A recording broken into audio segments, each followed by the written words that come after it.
Intelligence artificielle et influence, c'est compliqué. Bienvenue dans cette série en 3 épisodes en partenariat avec Le Grenier où nous allons explorer la relation qu'ont les influenceurs avec l'intelligence artificielle. Moi c'est Arthur, je suis stratège créatif chez Clark Influence.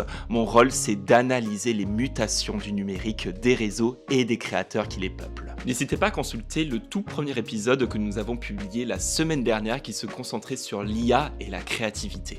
Deuxième épisode aujourd'hui, nous allons voir comment l'intelligence artificielle transforme les réseaux sociaux, le principal terrain de jeu des influenceurs.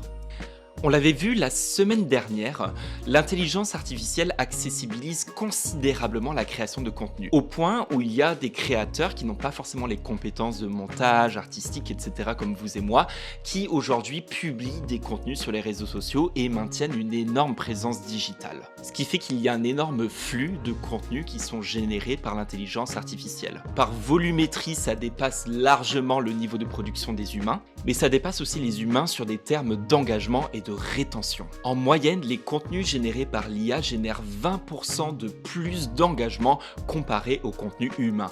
Il y a une différence immense. Et ça se voit par le succès justement de ces influenceurs qui sont propulsés par l'IA, mais aussi par les diverses tendances qu'on a vues sur les réseaux sociaux. On avait parlé du starter pack, de la trend Ghibli, mais il y a aussi plein d'autres tendances qui ont été propulsées par l'IA. Par exemple, il y a l'Italian Brain Rot, qui sont ces petits personnages absurdes qui ont été générés par l'intelligence artificielle. Ils ont un succès immense auprès des millennials, des Gen Z, de la Gen Alpha. On compte à peu près 670 000 vidéos sur YouTube qui ont le hashtag Brainrot et Italian Brainrot. Pourquoi les contenus synthétiques ont un succès tel ? Déjà, la grande majorité d'entre eux tablent sur une surcharge cognitive. Plein de stimuli visuels, auditifs qui prennent l'assaut, l'attention des internautes. L'IA a une facilité folle à générer ces contenus qui sont un peu dérangeants, assez sensationnels dans leur visuel. Par nature, elle capte très bien l'attention des usagers. Les contenus générés par l'IA ont aussi une esthétique qui est assez précise, assez bizarre, assez dérangeante. On sait que c'est photoréaliste, mais d'un autre côté, on ne peut pas s'empêcher de voir quelque chose qui est purement artificiel. Cette limbe entre le réaliste et le dérangeant, c'est ce qu'on appelle l'uncanny valley, et parce que les publics s'accoutument encore à l'esthétique AI generated et les contenus IA, ils sont fascinés par cet entre-deux un peu bizarre. Et comme on l'avait exploré dans le premier épisode, l'IA permet de visualiser des idées et des fantasmes qui sont impossibles ou alors compliqués à matérialiser par une main humaine. Et parce que ces fantasmes se manifestent par des images fortes, ces contenus générés par l'IA fascinent énormément les audiences. Quand on voit Pikachu boxer avec Bob l'éponge, forcément, il y a des gens qui vont regarder. Bref, toute cette accessibilisation et surtout le pouvoir d'engagement de l'intelligence artificielle fait que les content farms sont devenues beaucoup plus nombreuses et surtout beaucoup plus performantes. Les content farms, qu'est-ce que c'est ? Ce sont des comptes sur les réseaux sociaux qui automatisent ou semi-automatisent leur création de contenu. Ils propulsent 5 à 10 contenus par jour et ces contenus généralement sont un peu vides de sens et ils sont remplis de stimuli auditifs et visuels qui vont capter l'attention des internautes. Jadis, les content farms, c'était surtout des créateurs humains qui se chargeaient de la création de contenu.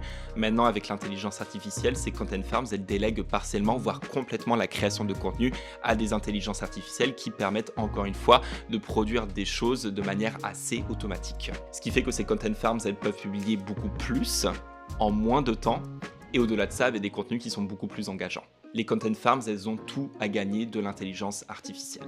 Elles sont nombreuses, leur fréquence de publication est telle qu'ils inondent tous les feeds de scroll vertical comme Shorts, TikTok et Instagram.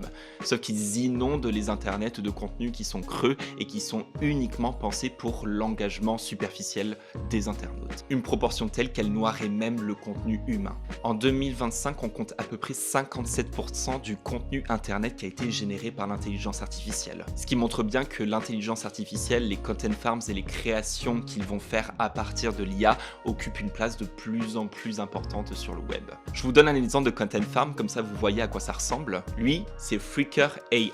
C'est un compte sur Instagram, il a à peu près 80 000 abonnés. Tous les jours, il va publier 4 à 5 contenus Et l'ensemble de ces contenus vont avoir ces espèces d'images bizarroïdes. On a l'impression que c'est un rêve, voire un cauchemar. Il y a des images grotesques, des choses qui ne font pas de sens. Forcément, on est fasciné, on a envie de s'engager et de témoigner justement à quel point on est dérangé par le contenu. Néanmoins, le contenu est de basse qualité et au-delà d'être de basse qualité, il n'amène aucune plus-value. Il va pas avoir un propos éducatif, il va pas nous émerveiller par la qualité de son art. C'est un contenu qui est complètement creux. Je disais tout à l'heure qu'il y a 57% du contenu internet qui est généré par l'intelligence artificielle. Si on saute d'un an en 2026, certaines estimations pensent qu'il y aura 90% du contenu sur internet qui sera généré par l'intelligence artificielle. Ce qui n'est pas une surprise, encore une fois, l'IA permet de créer une énorme volumétrie de contenu que les humains ne peuvent pas rivaliser. Ces contenus un peu poubelles qui sont automatisés et qui n'ont pas forcément de grosses plus-values, ce qui va composer une grande majorité de l'internet demain, beaucoup d'internautes le considèrent comme un slop. Le slop, c'est un contenu poubelle qui est creux, qui n'a pas forcément de plus-value et qui n'est pas forcément non plus de bonne qualité. Et leur proportion est telle, et parce que leur capacité d'engagement est telle, que beaucoup prédisent qu'il va petit à petit marginaliser la création humaine. Certains sont même beaucoup plus pessimistes, ils estiment que dans quelques mois, voire dans quelques années, on sera dans un internet slop et qui sera principalement composé de ces contenus qui n'ont aucune plus-value, de ces contenus poubelles qui sont complètement creux. Ça semble complètement dystopique, mais quand on regarde les statistiques, oui, le contenu IA a une place de plus en plus importante sur le web, et comme on le voyait avec les tendances, les Cotton Farms, tous deux propulsés par l'intelligence artificielle, l'IA a un succès certain sur les réseaux sociaux. Il y a des personnes qui regardent les contenus IA et surtout s'engagent auprès de ces derniers. Et ce qui va lui permettre de se positionner sur les algorithmes des réseaux sociaux. Slop internet, d'accord, mais en quoi ça concerne les influenceurs ? C'est évident, dans le slop internet, il y a des réseaux qui vont devenir slop, et dans ces réseaux qui sont slop, il y a aussi des influenceurs qui sont ces créateurs humains qui risquent d'être marginalisés par ces contenus poubelles. Depuis le début des réseaux sociaux et l'accessibilité au contenu, on s'aperçoit que l'attention des usagers descend de plus en plus. En 2015, elle se comparait à peu près à l'attention d'un poisson rouge, et ça c'était avant TikTok et c'était avant la pandémie. Donc aujourd'hui, c'est certain, l'attention humaine, elle est très basse, elle est particulièrement amoindrie. C'est pour ça que sur les réseaux, on voit autant de contenus créatifs qui essaient d'attirer notre attention. Les créateurs savent pertinemment que l'attention d'un internaute est très difficile à avoir. Et parce que les contenus slop ou les contenus générés avec l'intelligence artificielle se fondent sur une accumulation de stimuli auditifs, visuels, etc., ça nous surcharge cognitivement et ça va atrophier notre capacité à être concentré. Et forcément, pour consulter un contenu qui soit humain et synthétique, on a besoin de cette attention. Donc ce slop internet, peut-être qu'à l'avenir, il va baisser considérablement la rétention des contenus, à la fois des influenceurs humains, mais aussi des influenceurs synthétiques. Parce que l'internaute ne sera tout simplement plus capable d'accorder son attention à quoi que ce soit, tellement son cerveau a été bousillé par des contenus qui lui demandent son attention par tous les biais possibles et imaginables. Le lien entre le slop internet et les influenceurs peut aussi se faire d'une autre manière. Parce que si tous les contenus d'un réseau sont slop, ça va considérablement amoindrir et appauvrir l'expérience utilisateur qu'un usager peut avoir sur les réseaux sociaux. Si les contenus d'influenceurs qui, eux, proposent une réelle plus-value se noient dans le slop, nécessairement les utilisateurs ils vont avoir de plus en plus de mal à trouver ces contenus qui lui apportent quelque chose à son quotidien, que ce soit un savoir, de l'humour, etc., etc. La plus-value, elle va se perdre de plus en plus sur les réseaux sociaux, les contenus vont être standardisés, et les premières victimes de tout ça, ce sont les influenceurs qui vont être invisibilisés par cette masse et qui vont vivre dans un espace où malheureusement la valeur ajoutée va disparaître de plus en plus. Or, c'est une chose d'être invisibilisé par l'intelligence artificielle, par des contenus slop, mais c'est une autre chose d'être entouré de contenus slop, de contenus générés par l'intelligence artificielle qui ressemblent à des contenus humains. Qu'est-ce que je veux dire par là ? Je vais vous donner un exemple. Revenons à mai dernier. J'étais sur mes réseaux, je regardais un petit peu des contenus à droite à gauche et soudainement je tombe sur ce contenu. C'est une dame qui essaie d'entrer dans un avion et elle est accompagnée d'un kangourou de support émotionnel ou que sais-je. Bref, elle avait besoin que le kangourou aille avec elle dans un avion. Et le rendu était extrêmement réaliste à un point où personnellement j'y ai cru, et en fait non, c'était un contenu généré par l'intelligence artificielle. Et je n'étais pas le seul. Dans les commentaires, je voyais plein de personnes qui disaient « Mon Dieu, je suis tombé dans le panneau, je ne pensais pas qu'un jour je me serais fait avoir par un contenu généré par l'intelligence artificielle. » Et je crois que c'est la première fois, à part ces visuels un peu grossiers que les boomers pensent comme une réalité, que tout Internet est tombé dans le panneau d'une même vidéo et tout Internet pensait qu'un contenu généré artificiellement était en fait un contenu humain ou du moins une retranscription d'un réel événement qui est arrivé. À la suite de ce Kangaroo Gate, on a vu plein de ces vidéos ultra réalistes dans lesquelles tout le monde est tombé dans le panneau, boomer, millennial, Gen Z, alpha, etc., etc. Je pense notamment à ces animaux qui sautaient dans un trampoline, ça tout le monde y a cru. Ces faux reportages, ces fausses manifestations qui sont énormément utilisées d'ailleurs par les pouvoirs d'extrême droite pour semer la désinformation, mais aussi sur YouTube des fausses bandes-annonces de films à venir comme par exemple Avengers. On est arrivé dans une ère où le contenu généré par intelligence artificielle peut être aussi vrai que nature. Tout ça est dû à deux outils qui ont été lancés en 2025. Le premier, c'est Google VO3, c'est le text to vidéo de Google. Et à son lancement, c'était certainement l'outil le plus avancé en termes de photoréalisme, mais aussi en termes de physique. La particularité de Google VO3, c'est qu'il était aussi capable de générer un son qui correspondait à la vidéo que vous générez. Par exemple, si je génère la vidéo d'un marin sur un bateau, Google VO3 va non seulement me générer la vidéo, mais aussi un son de mer avec le marin qui va parler. Auparavant, c'était deux outils différents qu'il fallait utiliser pour générer d'une part la vidéo et ensuite l'audio. Les créateurs en ligne y ont vu un outil qui leur permettait de complètement automatiser la chaîne de production de contenu, ce qui fait que sur Instagram, sur TikTok et sur YouTube, on a vu des énormes afflux de vidéos générées avec Google VO3. Et personne n'était enchanté par l'arrivée et la popularisation de Google VO3 parce que c'était la toute première fois que des vidéos étaient capables de nous tromper. Jusqu'ici, les vidéos générées avec l'intelligence artificielle étaient assez grossières, c'était facile de reconnaître s'il y avait une parenté de l'IA. Aujourd'hui, c'est de moins en moins possible et beaucoup de personnes s'inquiétaient justement des implications légales d'une arrivée de Google VO3. Sauf que Google VO3, ce n'est rien à côté de Sora 2. Sora 2, on a déjà expliqué ce que c'était dans l'épisode dernier, c'est un réseau social comme TikTok dans lequel il n'y a que des vidéos générées par l'IA. Vous soumettez un prompt à l'application et l'application va vous générer une vidéo ensuite que vous pouvez publier sur Sora mais aussi sur d'autres réseaux. Sora a un rendu photoréaliste qui est tout aussi impressionnant que Google VO3, sauf que son usage est spécifiquement conçu à ce que les vidéos soient propulsées sur les réseaux sociaux. Au-delà de ça, Sora est aussi gratuit, ce qui fait que tout le monde peut l'utiliser demain et créer une vidéo comme il en a envie. Bref, ces outils-là font que le deepfake et les contenus artificiels trouvent une place aujourd'hui sur les réseaux sociaux et se confondent avec des contenus humains. Et si on va plus loin avec Sora, l'une des fonctionnalités centrales du réseau social, ce sont des caméos. Les caméos, ce sont des personnages qui reprennent les traits de son utilisateur. Le caméo peut être ensuite intégré à des prompts pour mettre ce même personnage qui, encore une fois, emprunte notre trait dans n'importe quel scénario possible et imaginable. Jake Paul, par exemple, qui est un influenceur US, a rendu son caméo disponible à tous les utilisateurs Sora, ce qui fait que ces mêmes utilisateurs Sora ont mis Jake Paul dans des situations de vie complètement délirantes. Et l'une d'elles qui était extrêmement populaire sur TikTok et Instagram, c'était Jake Paul qui faisait son coming out. Et si vous connaissez Jake Paul, c'est un gars qui est assez masculiniste.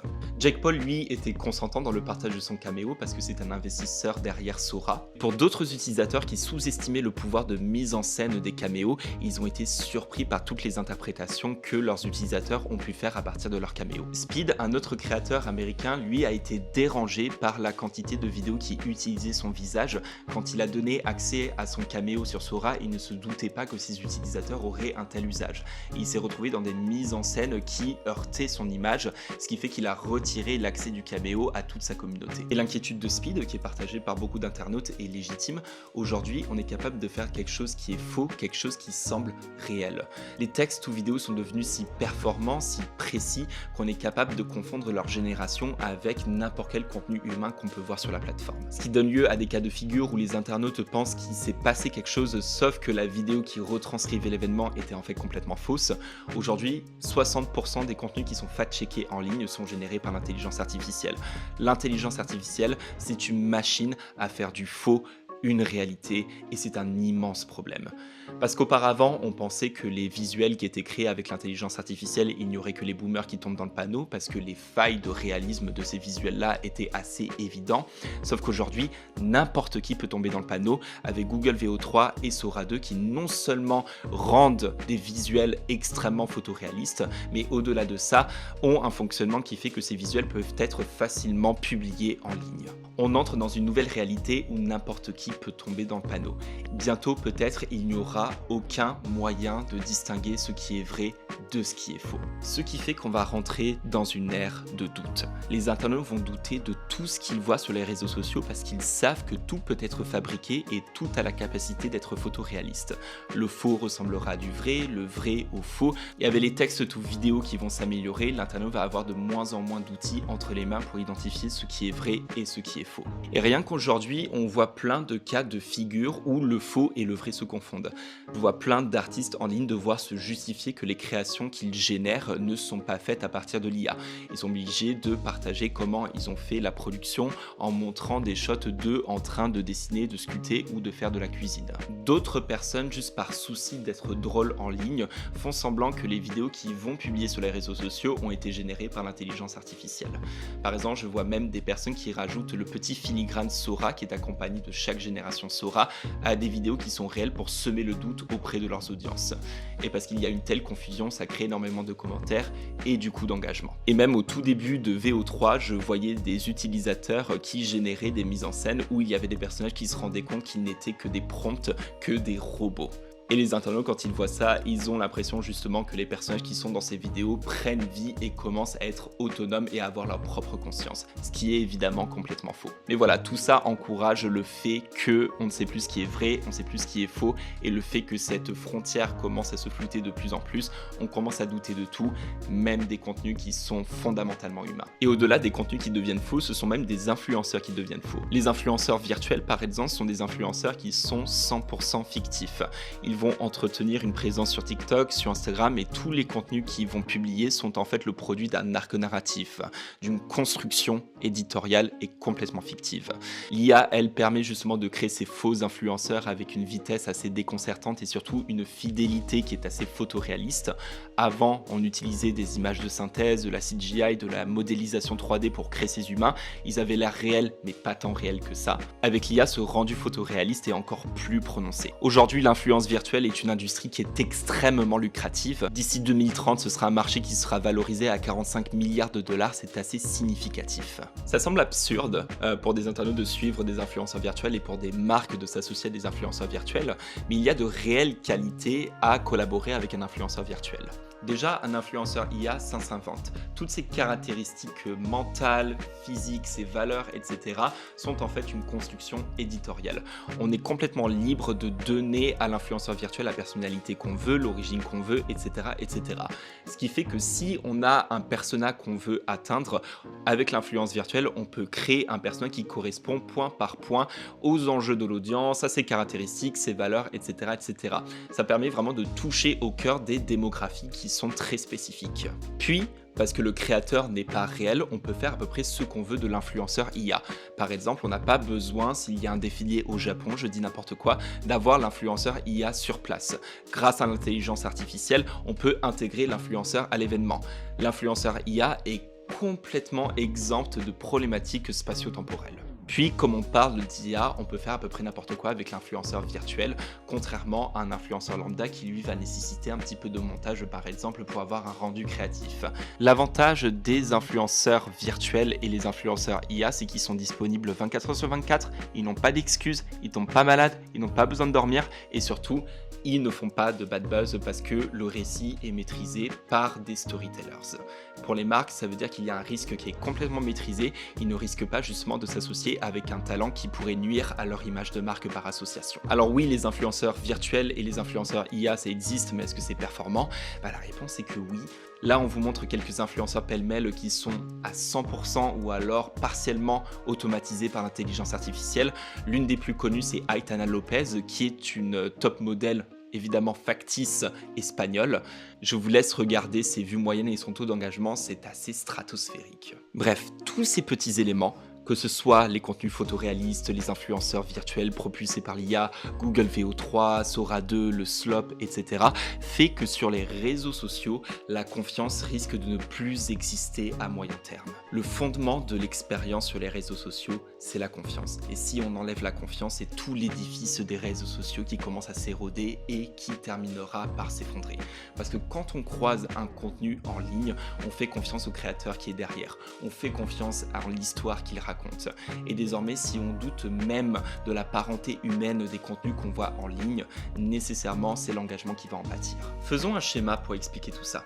Avec l'IA, l'artificiel est omniprésent, un artificiel qui est photoréaliste. Parce que c'est photoréaliste, on va commencer à douter de tout, que ce soit les contenus humains comme les contenus artificiels. Ce qui fait qu'on va plus avoir confiance en rien sur les réseaux sociaux. Et la confiance, c'est vraiment le fondement de l'engagement. La confiance, c'est ce contrat invisible qui se tisse entre l'internaute et l'influenceur ou le créateur. À la place de la confiance, c'est surtout la méfiance qui va s'installer. On va plus ressentir les mêmes émotions qu'on ressent habituellement face à un contenu, parce qu'on sera obnubilé par cette question: est-ce que le contenu que je regarde est réel? Donc l'engagement émotionnel va s'évanouir, l'engagement étant le gagne-pain des créateurs et des influenceurs en ligne. Tout ça faisant qu'on va arriver dans un internet slop d'une part, mais surtout un internet inutilisable qui sera rempli de contenu artificiel et on sera incapable de distinguer le vrai du faux. Et les réseaux, eux, ont un peu, excusez l'expression, le cul entre deux chaises.